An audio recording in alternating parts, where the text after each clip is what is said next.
साल 2007 में दुनिया का यंगेस्ट सीरियल किलर सामने आया। नाम था अमरजीत सड्डा।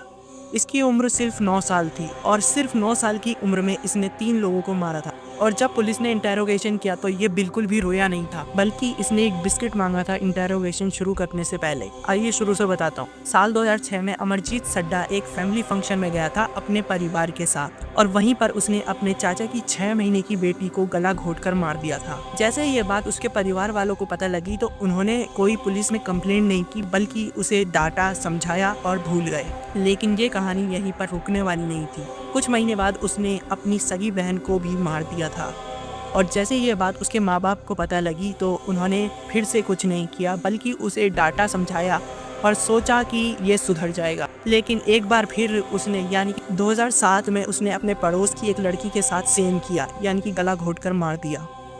तब जाकर ये बात पुलिस के सामने आई। लेकिन पुलिस भी कंफ्यूज थी कि कोई 9 साल का बच्चा ये सब चीजें कैसे कर सकता है। 3 कत्ल। जब पुलिस ने अमरजीत सड्डा से बात की तो उसने कहा मुझे देखकर बहुत अच्छा लगता है जब कोई बच्चा तड़पता है और वो कुछ कर भी तो नहीं सकता है और ना ही वो बात कर सकता है। और उसने कहा मुझे ये सब करके बहुत अच्छा लगा। और कुछ टाइम बाद जब पुलिस ने उसके माँ बाप से इंटेरोगेशन किया तो एक और बात सामने आई।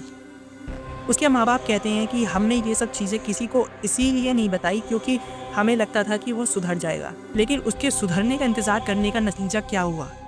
3 मासूम बच्चों की मौत। पुलिस ने अमरजीत सड्डा को जुवेनाइल जेल में भेज दिया। लेकिन यहाँ पर एक बहुत बड़ा ट्विस्ट है। जब अमरजीत सड्डा 18 साल का हुआ तो उसे रिलीज कर दिया गया, एक नई आइडेंटिटी के साथ। यानी कि वो अभी भी आप लोगों के बीच घूम रहा है एक नई आइडेंटिटी के साथ। आपको क्या लगता है? कमेंट करो और ऐसी ही मिस्टीरियस वीडियो के लिए फॉलो करो।